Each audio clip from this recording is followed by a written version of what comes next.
안녕하세요. 월스트리트 파인더 김석환입니다. 벌써 7월도 거의 끝나가고요. 이제 8월로 넘어가는 시점입니다. 이제 보통 이제 7말 8초에 휴가들을 많이 가시는데 어떻게 휴가 계획들은 잘 세우셨습니까? 아무튼 휴가들 잘 다녀오시고요. 그럼에도 불구하고 우리 시장에서 어떤 일들이 있는지 살펴봐야겠죠? 바로 들어가 보겠습니다. 자, 일단 항상 이제 매월 초에는 여러 가지 중요한 경제 지표들이 발표가 되죠. 특히 경기의 전체적인 방향을 알 수 있는 지표들이라든지 또는 고용과 관련한 지표들이 나오게 됩니다. 다음 주에 보시면 일단 월요일부터 빡세네요. 월요일부터 보시면 중국의 국가통계국에서 나오는 제조업과 비제조업 PMI 지표가 나오고요. 특히 이제 유로존에서 보면 2분기 GDP 잠정치와 그리고 7월 소비자 물가지수 잠정치가 발표가 됩니다. 이런 부분들도 봐야 될 것 같고요. 이제 8월 1일로 넘어가면 중요하죠. 우리나라 수출 동향이 발표됩니다. 일단 지난 7월 1일부터 20일까지 기준으로 보면 다시 두 자릿수 전년 대비 감소율을 보이고 있거든요. 그래서 이번에 어떻게 나오는지도 봐야 될 것 같고요. 그리고 8월 1일 날 보면 이제 6월의 구인 건수와 그리고 7월 ISM 제조 PMI가 발표가 됩니다. 지난 S&P 글로벌 쪽에서 나온 미국의 제조 PMI가 이렇게 하락하다가 일시적으로 이렇게 반등하는 모습이 나왔거든요. 이게 ISM 제조 PMI에서도 나오는지 우리가 한번 확인을 해봐야 될 것 같다라고 말씀드리고 싶고요. 그리고 쭉 보면 고용과 관련해서는 미국의 7월 ADP 민간 고용, 지난 7월 달에 나온 그 6월 민간 고용 건수가 정말 서프라이즈하게 잘 나왔잖아요. 시장 예상보다 2배 이상 나오면서 상당히 강한 모습들을 좀 보여줬었는데 이번에도 어떻게 나오는지 봐야 될 것 같고요. 그리고 목요일에는 최근에 ISM 서비스 PMI가 나와요. 그러니까 지금 미국의 전체적인 경기 움직임을 보면 서비스업 중심의 경기 확장세가 지속이 되고 있는 모습들이 나타나고 있는데 이번에 어떻게 나오는지도 봐야 될 것 같고 이제 중요한 게 고용 보고서죠. 지금 미국의 고용이 상당히 탄탄한 모습들이 유지가 되고 있는데 이번에도 계속 그런 모습들이 유지가 되고 있는지를 봐야 될 것 같습니다.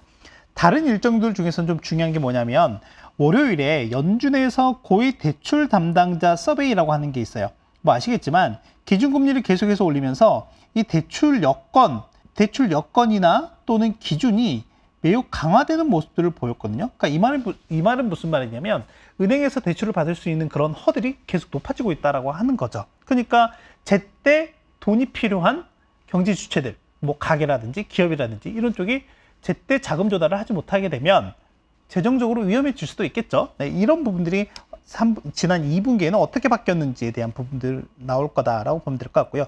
실적도 계속됩니다. 실적 발표도 화요일에는 AMD나 스타벅스와 같은 그리고 머크 화이자를 중심으로 해서 헬스케어 업종의 실적 발표가 있을 예정이고요. 뭐 수요일에도 퀄컴, 페이팔, 그리고 목요일에는 애플, 아마존 이런 기업들의 실적 발표가 있다라는 정도로 체크해서 보시면 될 것 같습니다. 뭐 나머지 중요한 일정들은 이렇게 저희가 주간 단위로 내놓은 자료를 참고해서 보시면 될 것 같아요. 자, 그러면 내용을 좀 보도록 하죠. 지금 증시가 너무 세잖아요. 네, 강한 모습들이 지속이 되고 있다 보니까 실제 미국 월가에서도 강세론자와 약세론자 뭐 이렇게 있었거든요. 그런데 최근 들어서 이 약세론자들이 이제 두 손 두 발 다 든 거죠. 그러면서 약간 턴투 블리시, 그러니까 강세로 좀 전환을 하고 있다라고 보면 될 것 같고 그 중에 가장 대표적인 게 모건 스탠레이의 마이클 리슨 전략가라고 좀 보시면 될 것 같은데 이제 그분 같은 경우도 지난주에 강세 쪽으로 약간 이제 전환을 했다라고 보시면 될 것 같고요. 이제 그런 움직임들이 미국 월가 메인 스트리트에서 전반적으로 나타나고 있는 상황이라고 보면 될 것 같고요. 지금 보시면 S&P 500의 연말 목표 주가가 지난 6월 중순 이후에 대략 한 3.7% 정도 상향 조정이 됐어요. 그래서 지금 대략 한 4,300선까지 올라와 있고요. 근데 현재 주가 지수가 대략 한 4,550선 정도니까 여기 괴리 같은 경우에는 한 7% 정도 남짓된다라고 보면 될 것 같습니다. 그래서 이걸 한번 계산을 해봤어요. 과거에도 이런 목표 주가와 현재 주가 간의 차이가 있었을 거잖아요. 그래서 현재 주가와 목표 주가 간의 괴리율을 한번 보아하니 제가 이제 보통 평균이 있고 그 평균으로부터 얼마만큼 떨어져 있느냐 그걸 이제 표준 편차라고 얘기를 하는데 2배 정도에 해당하는 영역으로 보면 대부분의 상황이 다 이쪽에 들어간다라고 보면 될 것 같고 이렇게 종종 아웃라이어들이 있다라고 보면 될 것 같은데 근데 이 아웃라이어가 발생을 하게 되면 상당히 좀 빠른 속도로 되돌림이 나타났었다라고 하는 거죠. 근데 최근에는 어떻죠?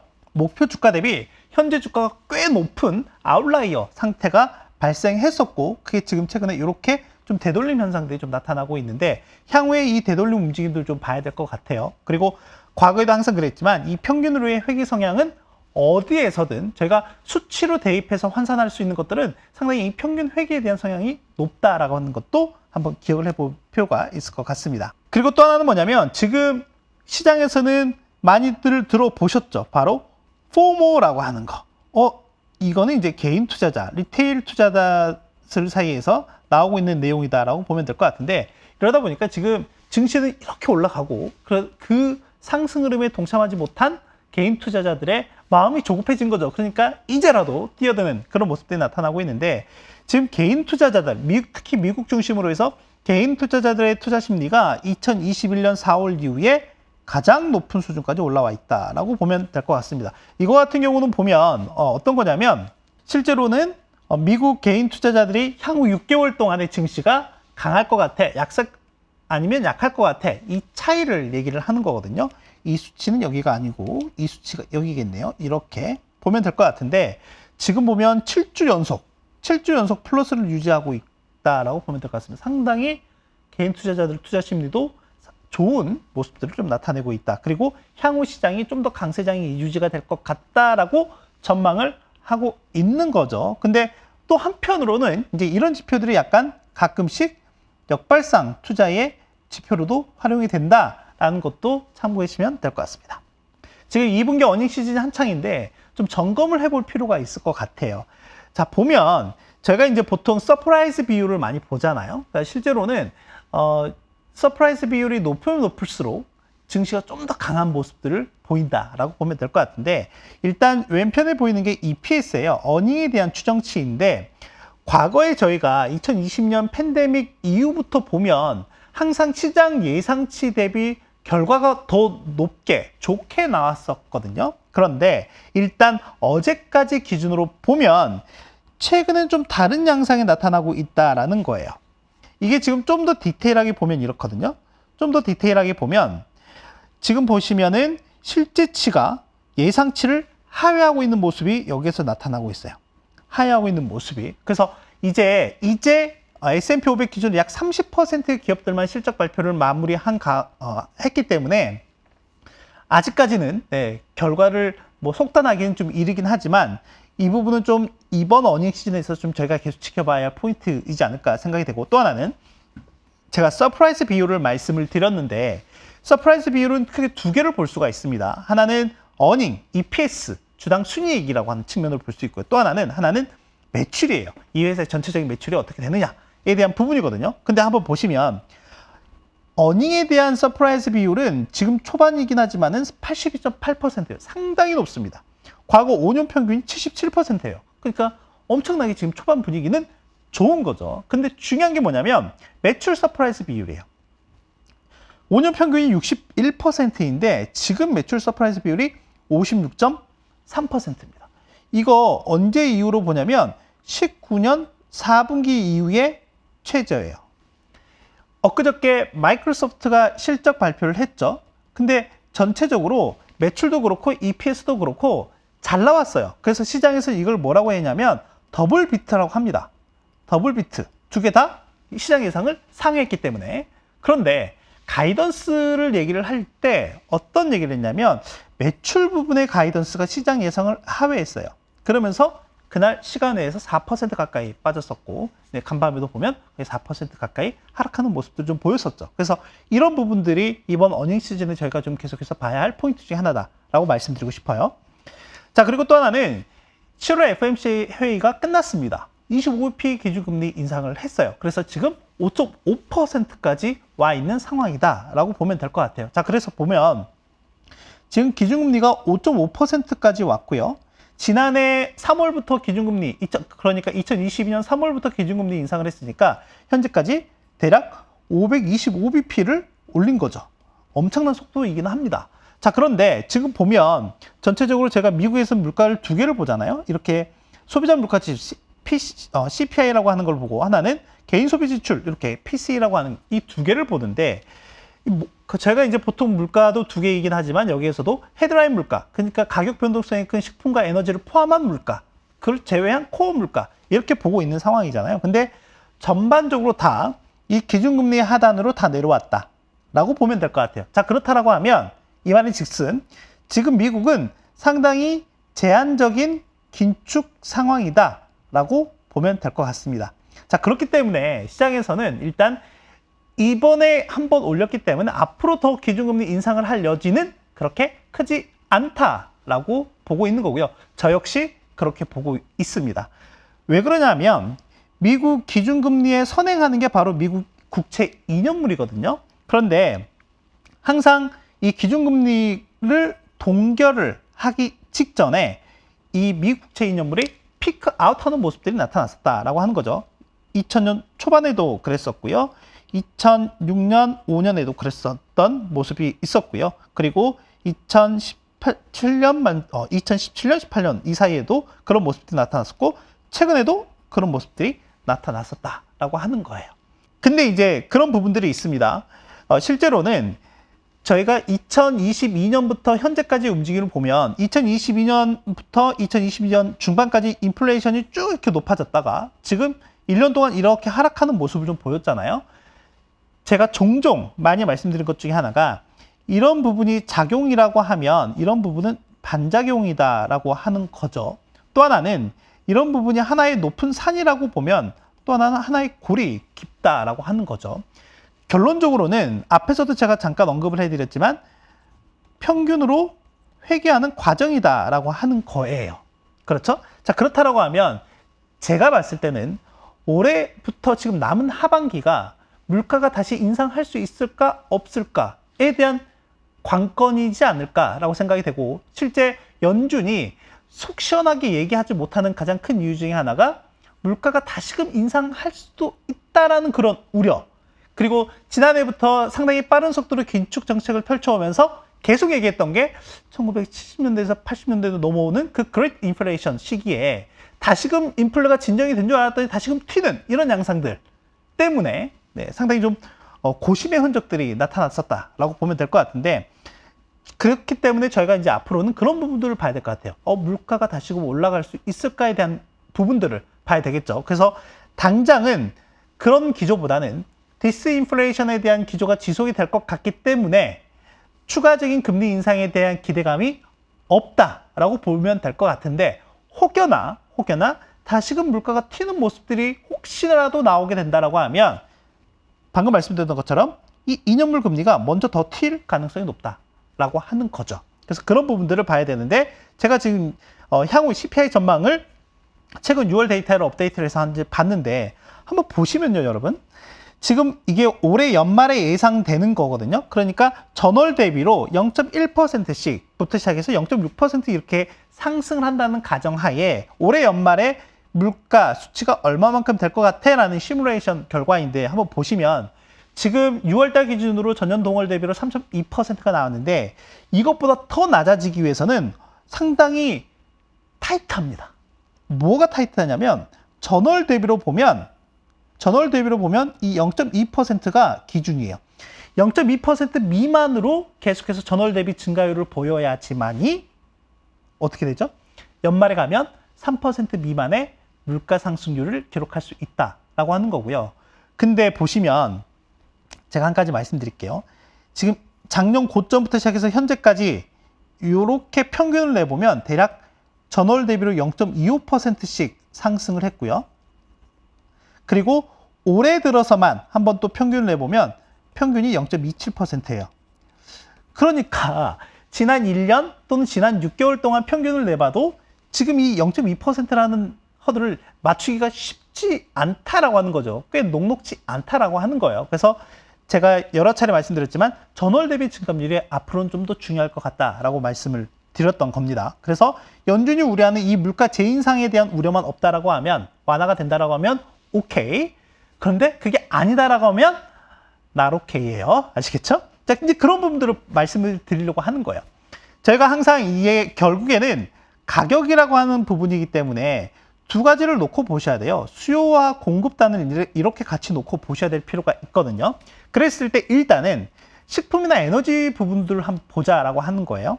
근데 아시겠지만 지금 유가 같은 경우가 지난달에 거의 60불대에서 지금 거의 80불대까지 올라와 있는 상황이거든요. 그러면 만약에 지금 이런 상황이 된다라고 하면 이 에너지에 대한 가격 기저 효과가 상당히 하반기 시간이 갈수록 경감이 되는 모습이 나타난다라고 보시면 될 것 같고, 그게 지금 여기에 나타나 있습니다. 그러니까 소비자 물가 지수 내에서 에너지 가격 같은 경우가 보면 이렇게 높은 산 하나 이렇게 만들었잖아요. 근데 지금 현재의 유가 수준이, 그러니까 배럴당 한 78에서 80달러가 올 하반기에 그대로 유지가 된다라고 하는 가정을 놓고 본다면 이렇게 튀는 모습이 나오게 된다라고 하는 거죠. 물론 전년 대비로는 여전히 마이너스 감소를 보이긴 하겠지만 아까 말씀드렸죠? 전월 대비로 보면은 플러스로 작용을 하게 될 거예요. 그래서 지난 6월 달에도 실제 에너지 가격이 튀는 모습이 그렇게 나왔었다라고 하는 거고요. 또 하나는 식품 관련한 부분인데요. 식품 관련해서는 좀 여러 가지 계절성 요인들도 있기도 하고 하는데, 일단은 가장 큰 게 뭐냐면 우크라이나나 러시아나 이런 부분, 이런 나라들이 실제로는 곡물 대국이죠. 그래서 지금 그 우크라이나에 있는 곡물들이 원래는 흑해를 통해서 이렇게 나와야 되는데, 그래서 유엔이나 터키나 러시아, 우크라이나 이렇게 사자가 모여서 협의를 했었죠. 흑해 곡물 협정이라고 하는 건데, 이게 지금 지난 7월 중순 이후에 파기가 됐어요. 일단 협정이 만료가 됐죠. 그래서 더 연장이 되고 있지 않은 상황이다 라고 보면 될 것 같고요. 또 하나는 지금 우리 지난번에 호우도 있었고 지금 이제 또 무더위가 오고 있는 상황인데, 그러니까 폭염이라든지 이런 기후 이벤트들이 있잖아요. 뭐 폭우라든지 이런 기후 이벤트들이 좀 있기 때문에 이런 부분들도 보면 어떻게 보면 곡물의 생산과 공급에 영향을 미치게 된다라고 하는 거죠. 이제 이런 부분들이 어떻게 보면 곡물 가격을 올리는데 작용을 하게 된다라고 하는 거고요. 엊그저께 IMF가 올해 경제 전망을 새롭게 업데이트하면서 했던 부분 중에 하나가 이런 기후 이벤트에 대한 내용들보다는 이 흑해 곡물 협정이 만약에 새롭게 갱신이 되지 않는다라고 하면 남은 하반기 기간 동안에 곡물 가격이 대략 10에서 15% 정도 오를 수 있다라고 언급을 했거든요. 그래서 결론적으로 말씀드리고자 하는 거는 지금 이 식품이나 에너지 같은 부분의 가격 상승을 자극하는 요인이 많다라는 거예요. 그래서 이런 움직임도 제가 봐야 될 것 같다라고 하는 거고, 또 하나는 고용이에요. 다음 주에 고용 주간이잖아요. 지금 보면 주간으로 신규 실업수당 청구하는 건수가 이렇게 감소하는 모습. 그래서 거의 뭐 연초는 아니긴 하지만 한 2월, 3월 수준으로 좀 되돌아가고 있는 모습이 나타나고 있다라고 하는 거예요. 그만큼 고용 상황이 상당히 견고하다라고 하는 거고, 또 하나는 노동시장의 수급 상황을 좀 나타내고 있는 게 바로 이 구인 건수와 실직자 명당 일자리 수가 얼마나 있느냐에 대한 이 구인 배율이라고 하는 건데요. 구인 배율이라고 하는 건데 이 구인 배율이 여전히 1.64예요. 상당히 높은 수준이 유지가 되고 있다라고 하는 거죠. 그러니까 어떻게 해요? 일자리를 구하고 싶은 사람은 적고, 그쵸? 일자리는 상당히 많은 상황이 되는 거죠. 그러니까 기업 입장에서는 또는 고용주 입장에서는 좀 더 많은 임금을 줘야 하는, 그래서 지금 실제로는 노동부에서 나오는 임금 상승률 데이터로 보면은 대략 한 4%를 조금 넘어가는 모습이 나오고 있고요. 애틀란타 연은에서 추적하는 웨이지 트래커 기준으로 보면, 임금 추적기 기준으로 보면은 6%가 넘어가고 있는 모습이 나오게 되는 거죠. 그래서 상당히 좀 높은 수준의 임금 상승률이 여전히 유지가 되고 있다라고 보면 될 것 같아요. 이제 이런 부분들이 실제로는 소비를 상당히 좀 지탱하는 요인 중에 하나인 거죠. 또 하나는 주거비예요. 지금 모기지 금리가 상당히 높거든요. 네, 대략적으로 한 6.5에서 7% 정도가 됩니다. 대략적으로. 근데 실제로는 이 부침이 분명히 있기는 하는데 가격상에서는 또 그렇게 나타나고 있지 않다라고 하는 거죠. 어떤 거냐면 제가 이제 보통 보면은 전체적으로 뭐 S&P Case-실러 주택가격지수라든지 또는 연방주택공사에 나오는 주택가격지수나 이런 것들을 보면 전년 대비로는 빠지는 모습이 나오긴 하는데 전월 대비로는 최근에 보시면 이렇게 높게, 전월 대비로 거의 뭐 0.5에서 1% 가까운 상승 움직임이 나타나고 있다라고 하는 거고요. 또 하나는 미국은 기존 주택 매매도 있고 신규 주택 매매도 있는데 가장 큰 비중을 차지하는 건 기존 주택 매매입니다. 기존 주택 매매 중간 가격을 보면 이렇게 빠지는 듯 하다가 다시금 올라오고 있는 모습을 보이고 있어요. 그리고 또 하나 임대, 이런 같은 경우도 뭐냐면 이렇게 빠지는 듯 하다가 이미 또 역사적 신고가를 만들어내고 있죠. 이렇게 되면 주거비 같은 경우에는 하반기에 어찌됐건 계절성을 타고 기저효과에 따른 전년 대비 감소가 나타나긴 하겠지만 중요한 거는 전월 대비는 계속해서 올라가는 모습이 나오게 된다라고 하면 그 영향 자체가 제한적일 수밖에 없다라고 보고 있는 거죠. 그래서 이런 부분들도 보면 전체적으로 물가 하방 압력을 높이는데 작용을 한다라고 하는 겁니다. 그래서 제가 보는 우려 요인을 크게 세 가지로 좀 나타났으니까 이런 부분들 하반기에 여러분께서 잘 보시면 좋을 것 같다라고 말씀드리고 싶고요. 또 하나는 31일 날 은행들의 대출 태도에 대한 내용이 공개가 된다라고 했습니다. 이제 2분기 기준이라고 보면 될 것 같은데 이건 지금 1분기까지인데요. 전체적으로 보면 어떻죠? 상당히 좀 강화가 되는 모습을 좀 나타내고 있다라고 하는 거고 이렇게 꼭지가 이제 높았었던 시점이 항상 뭐가 있었죠? 리세션이라고 하는 경기 침체를 같이 동반했었다라고 하는 거죠. 근데 이제 지금 시장의 기대감은 소프트 랜딩이라든지 또는 완만한 연착륙이 가능하다. 뭐 이런 부분들에서 얘기를 좀 하고 있는 상황인데 이건 좀 더 지켜봐야 될 부분인 것 같습니다. 지금과 같은 상황이 계속해서 유지가 된다라고 하면 정말 아주 베스트한 케이스가 될 가능성도 있고요. 아무튼 이거는 좀 더 하반기에 지켜볼 필요가 있을 것 같고요. 지금 전체적으로 보면 대출 여건은 계속해서 강화되는 모습이 좀 나타나고 있어요. 그러니까 2분기에 좀 어떻게 됐는지 한번 봐야 될 필요가 있을 것 같고요. 또 하나는 이제 어떻게 보면 지금 소비자들 단에서 보면 제가 경제 주체에 앞서 가계나 기업과 같은 경제 주체에 대해서 말씀 좀 드리긴 했는데 여전히 이 크레딧 여건은 좀 빡빡해지고 있는 상황이다라고 보면 될 것 같습니다. 그리고 이 타이트해진 대출 환경에도 불구하고 보면은 소비자 신용이라고 하는 게 가장 대표적인 게 이렇게 자동차 신용카드 학자금이 있고요. 여기에 이제 모기지까지 합치면 되는데 제가 여러 차례 말씀드렸지만 모기지 쪽은 그렇게 크게 문제가 되고 있지 않은 상황이다라고 하는 거고 실제로는 이 자동차나 신용카드 학자금 쪽이 문제다라고 하는 거고 지난주에 뉴욕연은에서 나온 신용 접근성 관련한 서베이 결과를 소개해 드렸을 때 신용 신청 그러니까 이런 대출을 신청하는 소비자들의 비율도 감소하고 있고 신청을 하더라도 승인이 날 가능성은 감소하고 있고 거부날 가능성은 높아지고 있는 그러다 보니까 소비자들 자체적으로 앞으로 이렇게 내가 신청을 하더라도 은행에서 거부날 확률이 엄청나게 높아졌다라고 하는 거죠. 소비자들이 그런 인식을 갖고 있다라고 하면 대출 자체를 줄일 수밖에 없겠죠. 그럼 이제 이거는 은행 입장에서는 솔직히 좋지 않은 상황이 되는 거죠. 지금 현재 상황에서 보면 전체적으로 자동차나 신용카드나 학자금 전반적으로 다 증가하는 모습도 좀 보이고 있다. 근데 이제 이게 더 후덜덜합니다.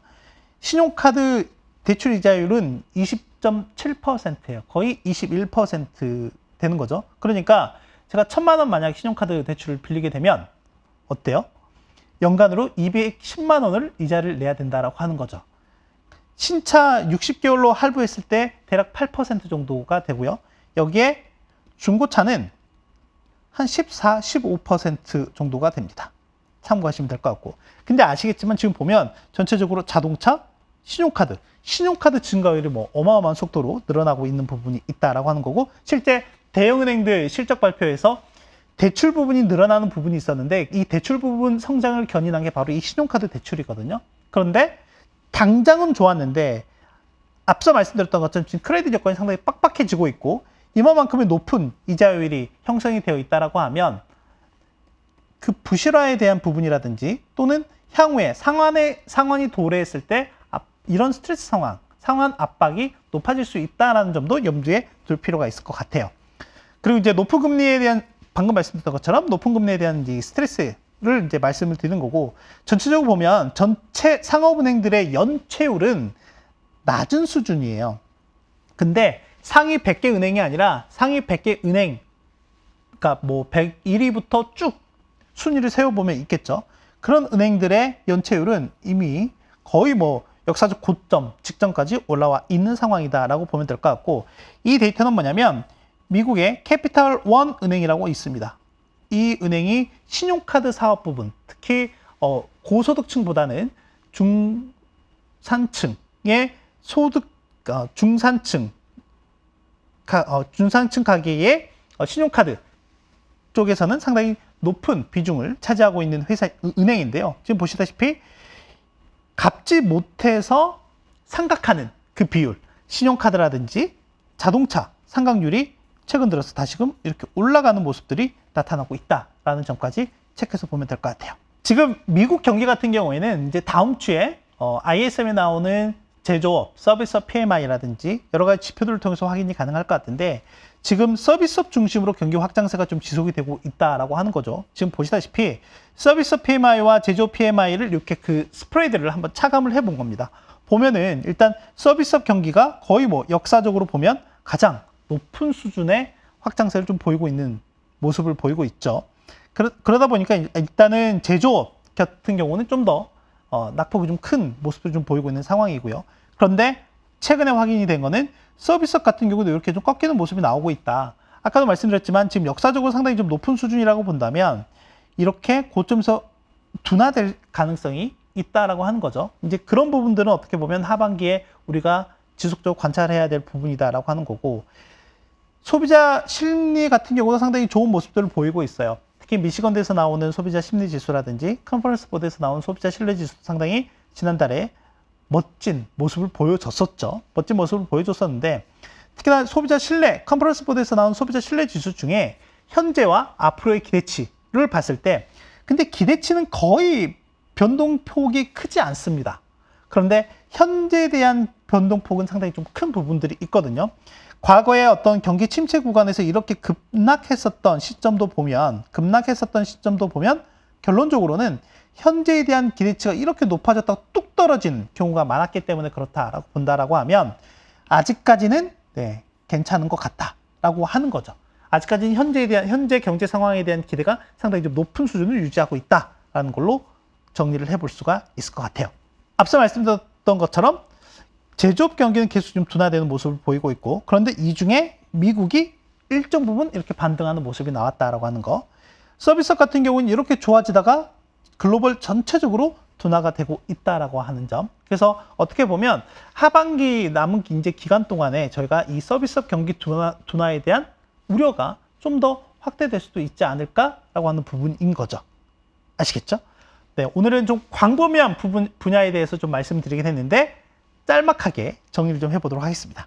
일단은 강세장으로 돌아섰느냐인 거죠. 이미 강세장이 계속 지속이 되고 있느냐 아니면 이게 좀 더 지속이 될 거냐에 대한 부분인 건데 일단 월가에서 보면 전체적으로 연말 목표치를 상향을 했다라고 하는 거고 6월 중순 대비로 보면 전체적으로 한 3.7% 정도 목표 주가가 상향이 됐다. 다만 올 연말 목표치와 대비해 보면 대략 한 마이너스 7.6% 정도 괴리는 있는 상황이다 라고 하는 거고요. 2분기 실적 시즌이 현재 진행이 되고 있는데 어닝, 즉 EPS 서프라이즈 비율은 좋다. 다만 매출 서프라이즈 비율은 좋지 않다. 배드인 거죠. 그래서 이 부분들이 남은 이제 실적 기간 동안에 어떻게 디벨롭이 되는지 또는 업데이트가 되는지 살펴보자라고 하는 거고요. 디스인플레이션이 지속이 되고 있는 상황에서 약간의 우려 요인들이 좀 남아 있다라고 하는 거죠. 하반기에 물가가 다시금 올라갈 수 있는 그런 상황들이라든지 또는 가계나 기업과 같은 경제 지표들이 겪게 될 스트레스 상황이라든지 또는 전체적으로 제조업도 둔화가 되고 있는데 서비스까지 둔화되는 이런 경기 둔화에 대한 움직임이라든지 이런 우려 요인들에 대해서 설명을 해드렸어요.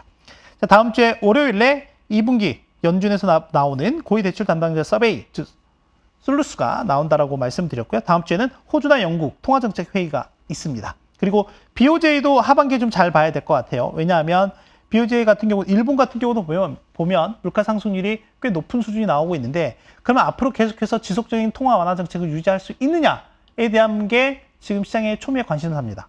근데 그렇지 않을 가능성이 높다라고 하는 거죠. 그래서 일본의 통화 정책 회의 의사록도 잘 보자라고 하는 거고요. 실적, 특히나 애플, 아마존, 퀄컴과 같은 중요 기업들의 실적 발표도 잇따라서 나오고요. 경기단에서는 ISM, PMI 지표, 제조업이나 서비스업, 그리고 고용보고서, 첫째 주간 고용보고서가 나온다라는 것까지 체크해서 보시면 될 것 같습니다. 오늘 많은 내용이긴 했지만 여러분들 잘 새겨들으셨으면 좋겠고요. 또 여러분들 투자 판단에 귀중한 도움 자료가 됐으면 좋겠습니다. 저는 그럼 다음 주에 뵙도록 하겠습니다. 안녕!